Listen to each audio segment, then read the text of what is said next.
Welcome back to my channel wisdom academy. अभी देखो जो हम केवीएस एस्पिरेंट्स है ना, उनके लिए बहुत ज़्यादा टाइम भारी चल रहा है। 6, 7, 8 ऑफ जनवरी बहुत ही ज़्यादा गंदा टाइम जा रहा है सारे ही केवीएस एस्पिरेंट्स के लिए। समझ ही नहीं आ रहा क्या पढ़ें क्या नहीं, खैर वो तो अलग बात है। बट आपको पता है कि 6, 7, 8 जनवरी को करेक्शन फॉर्म निकला है केवीएस के लिए, ठीक है। तो पहले जब हमने फॉर्म फिल किया था तो इतनी ज़्यादा कन्फ्यूजन थी, क्योंकि पीआरटी में टीजीटी और पीजीटी की जो पोस्ट है ना उसके लिए बिल्कुल ठीक है, 2 कॉलम दिए हुए हैं, सब कुछ बढ़िया है। लेकिन पीआरटी में इन्होंने सिर्फ एक ही कॉलम दिया हुआ है।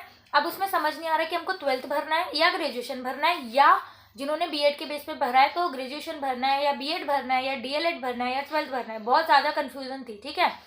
उसके साथ हमने जैसे तैसे फॉर्म भर दिया, ठीक है। उस टाइम पे मुझे जो ठीक लगा मैंने उसके अकॉर्डिंग फॉर्म भरा, आप लोगों को जो ठीक लगा होगा आपने उसके अकॉर्डिंग फॉर्म भरा। बट अभी आपको पता है एक फोटो वायरल हो रही है एक मेल की, ठीक है, एक ईमेल की फोटो वायरल हो रही है। तो उसमें है कि केवीएस वालों ने बोला है कि 12th की ही डिटेल आपको भरनी है, और अगर आप ग्रेजुएशन प्लस बीएड के बेस पर आप फॉर्म भर रहे हो तो आपको ग्रेजुएशन की फॉर्म मतलब डिटेल्स फुल करनी है, राइट। तो अभी क्या है, जिन बहुत सारे बच्चों ने डीएलएड की भरी हुई थी तो अब उन्होंने जो है अपना चेंज कर रहे हैं, वो 12th कर रहे हैं और ग्रेजुएशन के अपने मार्क्स फिल कर रहे हैं।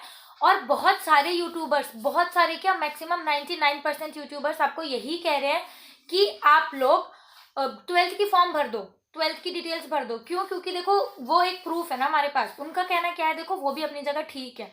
वो क्यों कह रहे हैं? क्योंकि जो केवीएस वाले हैं दे डिड नॉट मेंशन कि हमको क्या भरना है, एग्जैक्टली हमको क्या भरना है उन्होंने मेंशन नहीं करा है।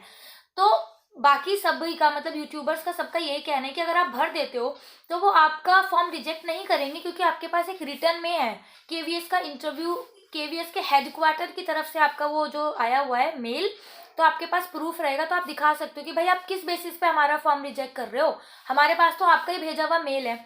तो वो उस एक प्रॉपर मेल को बना करके बता रहे हैं कि आप 12th की फॉर्म भर दो, ठीक है, 12th की डिटेल्स भर दो। बट यहाँ पर मेरे दिमाग में बस एक डाउट ये आ रहा है कि व्हाट इफ अगर वो मेल जो है वो फेक हो, ठीक है। आपको पता है कि आज के टाइम पे कितनी सारी चीजें फेक है, कोई कुछ भी बोल देता है व्यूज के लिए, लाइक्स के लिए, सब्सक्राइबर्स के लिए, सब कितना झूठ बोलते हैं। मान लो कि अगर वो चीज़ फेक हुई तो देखो, अगर सच्ची है तो बहुत अच्छी बात है, नो प्रॉब्लम।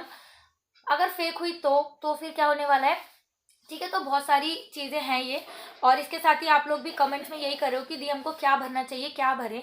तो देखो मैं अपना पास्ट एक्सपीरियंस बताती हूँ। जब 2018 वाला फॉर्म भरा गया था ना, तो उसमें सबके लिए कॉलम था। मीन सबसे पहले हमें अपने 10th की बताना था, 10th की क्या हमारी क्वालिफिकेशन है, कितने मार्क्स हैं, कितने बोर्ड है, फिर 12th की, फिर डीएलएड की, और फिर उसके बाद ग्रेजुएशन के लिए भी उसमें कॉलम था, और मास्टर्स भी अगर आपने कर रखी है तो मास्टर्स के लिए भी कॉलम था, ठीक है। तो पहले आपको 5 से 6 कॉलम दिए जाते थे। अगर आपके पास कोई टीचिंग एक्सपीरियंस भी है उसके लिए भी कॉलम होता था। वो इस बार भी है, बट इन्होंने क्या करा, इस बार सिर्फ एक कॉलम कर दिया, ठीक है। तो पहले हमें कुछ ऐसा कुछ भी प्रॉब्लम इतनी सी भी फेस नहीं करनी पड़ी थी, क्योंकि 10th 12th DElEd graduation masters और भी ज़्यादा क्वालिफिकेशन हो सबके लिए कॉलम थे। इस बार एक ही कॉलम है। तो मैं उसमें आपका अपना पर्सनली बता रही हूँ कि मैंने क्या फिल करा है। मैंने डीएलएड फिल करा है, ठीक है, डीएलएड की मैंने डिटेल्स फिल करी हैं। तो आप लोग जो मुझसे बहुत ज़्यादा क्वेश्चन पूछ रहे हो, तो मैं उसमें यही बोलूँगी कि देखो इस चीज़ में ना मैं अपनी रिस्पॉन्सिबिलिटी ले सकती हूँ कि हाँ भाई मैं ये भर रही हूँ, और आप ये भर सकते हो। बट मैं आपको बोल नहीं सकती कि आप यही भरो, क्योंकि ये आपकी आपकी अपनी पर्सनल कॉल है, ठीक है। मैंने उसमें डीएलएड का भरा हुआ है और मैं आगे डीएलएड ही कंटिन्यू करूँगी, मैं डीएलएड नहीं हटाऊँगी। तो इसके पीछे देखो मेरे पास 2 रीज़न है कि अगर वो मेल जो है वो फेक हुई तो हो सकता है इन फ्यूचर मुझे कोई प्रॉब्लम फेस करनी पड़े। सेकंड क्या है कि देखो हमने जो चूज करा है तो हमने 12th प्लस डीएलएड वाले हैं हम, ठीक है। ग्रेजुएशन प्लस बीएड वाली मैं नहीं हूँ, मैं 12th प्लस डीएलएड वाली हूँ। तो उसमें एक कॉलम है कि आपकी 12th में 50% मार्क्स होने चाहिए और आपने 2 साल का एलिमेंट्री कोर्स किया होना चाहिए। तो मैंने उसको सिलेक्ट किया है। तो जो मेरा डिप्लोमा इन एलिमेंट्री एजुकेशन होगा तो वो 12th के बाद ही तो होगा, 12th के बाद ही तो मैं डिप्लोमा करूंगी। अब जैसे मैं 12th की डाल रही हूँ, अगर उसमें मैं अपनी क्वालिफिकेशन 12th की डाल रही हूँ तो इट मीन्स कि मैं तो बस 12th पास हूँ, मैंने सिर्फ 12th ही करी हुई है। और अगर मैंने 12th करी हुई है तो मैं एक टीचिंग एग्जाम के लिए अपेयर कैसे हो सकती हूँ, मैं टीचिंग एग्जाम कैसे दूंगी, है ना। इसके लिए तो जो मिनिमम क्वालिफिकेशन मुझे चाहिए यानी कि डीएलएड और सीटेट वो मेरे पास होना चाहिए, है ना। तभी मैं पास कर पाऊंगी वो, तभी मैं एग्जाम दे पाऊंगी। तो मेरा एक रीज़न ये है, ठीक है। अभी हो रहा है बहुत जगह कि आप चेंज कर दो 12th की कर लो, पर मैंने काफ़ी सारी जगहों से पता किया और ट्राई करा, क्योंकि मैं भी एक एक्सपीरियंट हूँ, मुझे भी बहुत ज़्यादा प्रॉब्लम हो रही है कि क्या भरना चाहिए भाई, कौन क्यों रिस्क लेना चाहेगा। 4 साल बाद वैकेंसी निकली है, सब तैयारी कर रहे हैं, तो कौन क्यों इस चीज़ में रिस्क लेगा। बट यस, मैं आगे भी ना डीएलएड के साथ ही कंटिन्यू करूंगी, क्योंकि ये कोई बेस नहीं है फॉर्म को रिजेक्ट होने का। आप टेंशन मत लो। आप सोच रहे हो कि वो बोल रहे हैं कि डीएलएड की नहीं 12th की करो, और अगर आपने 12th की नहीं भरी डीएलएड की भरी है तो वो आपका फॉर्म रिजेक्ट कर देंगे, तो डोंट वरी, ऐसा कुछ भी नहीं होने वाला है। क्योंकि ये फॉर्म फिल करना ना बस एक फॉर्मेलिटी है, ये उनके लिए बस एक है कि हाँ बस आप केवीएस के एग्जाम के लिए अपियर हो सकते हो वहाँ पे, दैट्स इट, बस ये आपको इसके लिए है, ठीक है। लेकिन ऐसा कुछ नहीं होगा कि आपका फॉर्म वगैरह रिजेक्ट कर दिया जाएगा, ऐसा कुछ नहीं है।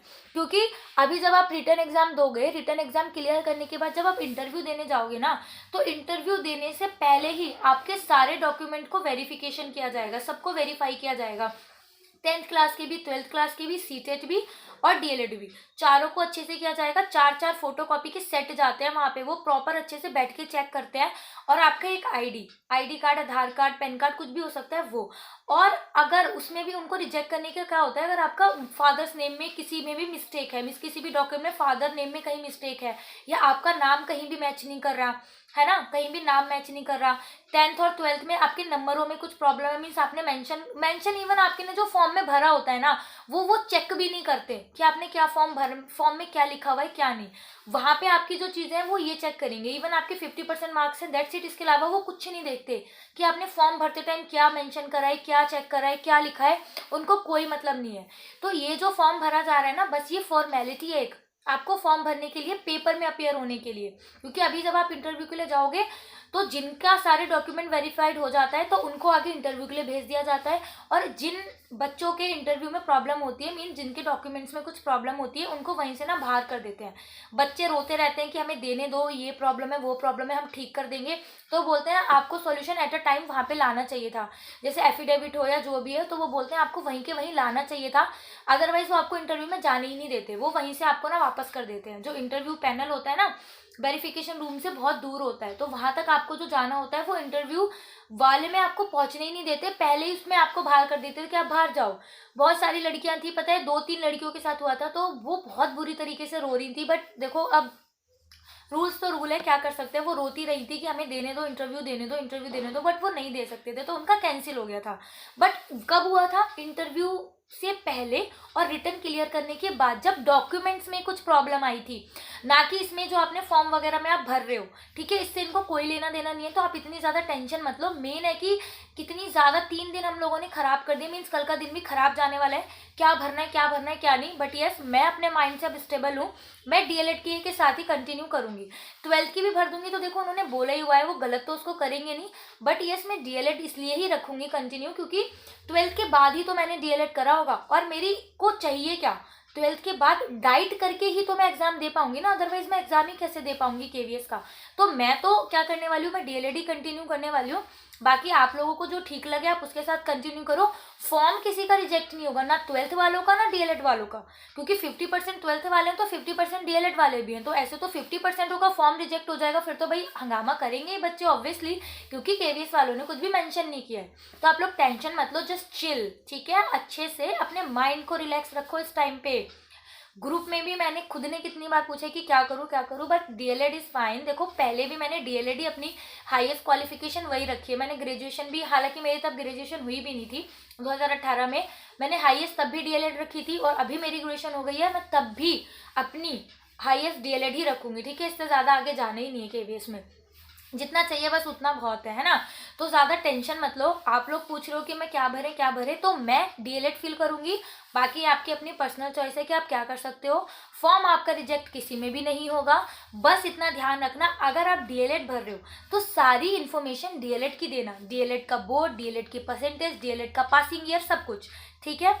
और अगर 12th का भर रहे हो तो सब कुछ, सारी चीज़ें 12th की करना। यहाँ पे गड़बड़ मत करना, आधी चीज़ें 12th की और आधी चीज़ें डीएलएड की, यहाँ पे मत करना, क्योंकि अगर क्रॉस चेकिंग हो गई, बाई चांस क्रॉस चेकिंग हो गई वेरिफिकेशन के टाइम पे, तब प्रॉब्लम हो सकती है, ठीक है। तो इसका थोड़ा सा ध्यान रखना।